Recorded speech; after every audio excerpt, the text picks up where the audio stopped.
Hi friends, இன்னைக்கு சிந்து பைரவி எபிசோடில் என்ன நடந்துச்சுன்னு பார்க்கலாமா?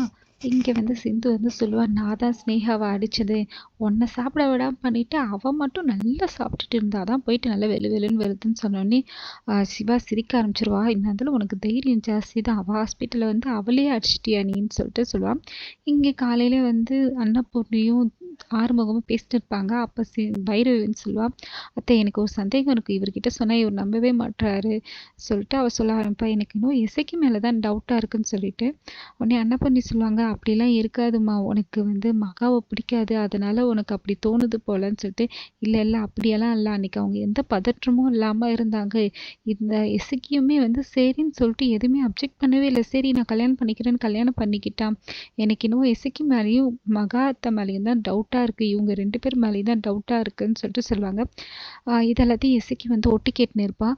சரி அத்தை, சப்போஸ் இவங்க தான் தப்பு பண்ணாங்கன்னு தெரிஞ்சால் நீங்கள் என்ன பண்ணுவீங்கன்னு சொல்லிட்டு கேட்கும்போது, இசைக்கு தான் தப்பு பண்ணான்னு நீ நிரூபிச்சிட்டாக்கா நான் இந்த கல்யாணத்தையே பஞ்சாயத்தை கூட்டி இந்த கல்யாணத்தையே ரத்து பண்ணிடுவேன். ஆனால் அவன் அப்படிலாம் பண்ணக்கூடிய ஆள் இல்லைம்மா, எனக்கு இன்னும் நீ தப்பாக புரிஞ்சுக்கிட்டேன்னு தோணுது. இதுக்கு சரியான ஆதாரத்தோடு நீ நிரூபிச்சிட்டேனாக்கா நான் இந்த கல்யாணத்தை ரத்து பண்ணுறேன்னு சொல்லிட்டு சொல்லுவா.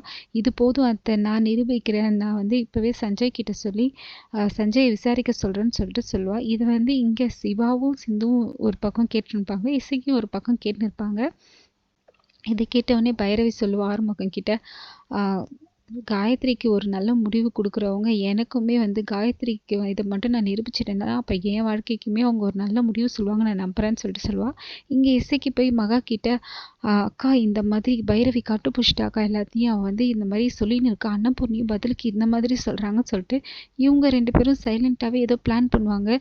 சப்போஸ் சஞ்சய் கேட்டால் நீ இந்த மாதிரி தான் பதில் சொல்லணும்னு சொல்லிட்டு மகா இவன் மாட்டிக்காமல் இருக்கிறதுக்கு ஏதோ சொல்லி கொடுத்து இது பண்ணுறாங்க. இங்கே சிவா கொடைக்கானல் கிளம்புறாரு. கிளம்பும்போது சொல்லுவான், ஃபர்ஸ்ட் ஆஃபீஸ் கிளம்ப சொல்லுவான், இன்னைக்கு பெருமா காயத்ரிக்கு என்ன முடிவு சொன்னாங்களோ அதே தான், இசைக்கு எப்படி ஏமாற்றி உள்ளே வந்தான்னா நீயும் அப்படி தான் வந்திருக்க. ஸோ இசைக்கியை கண்டுபிடிச்சிட்டாங்க, என்னைக்காவது ஒரு நாள் நீயும் மாட்டுவ, நீ மாட்டினாலும் நம்ம கல்யாணத்தையும் ரத்து பண்ணிடுவாங்க, கண்டிப்பாக ஏற்றுக்கவே மாட்டாங்க பெருமா ஒன்றுன்னு சொல்கிறான்.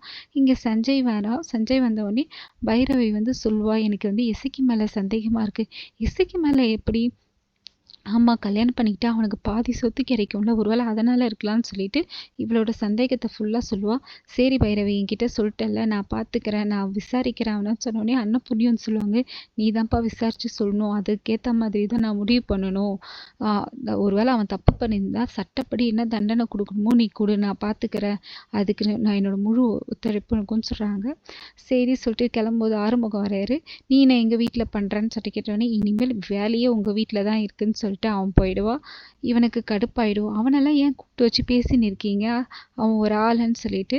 உடனே பைரவி டென்ஷன் ஆகிட்டு சொல்லுவா, அவனை பற்றி பேசுறது இருந்தால் நீ இந்த மாதிரியெல்லாம் பேசாத, என்னை டென்ஷன் பண்ணாதன்னு சொல்லிட்டு போயிடுவா.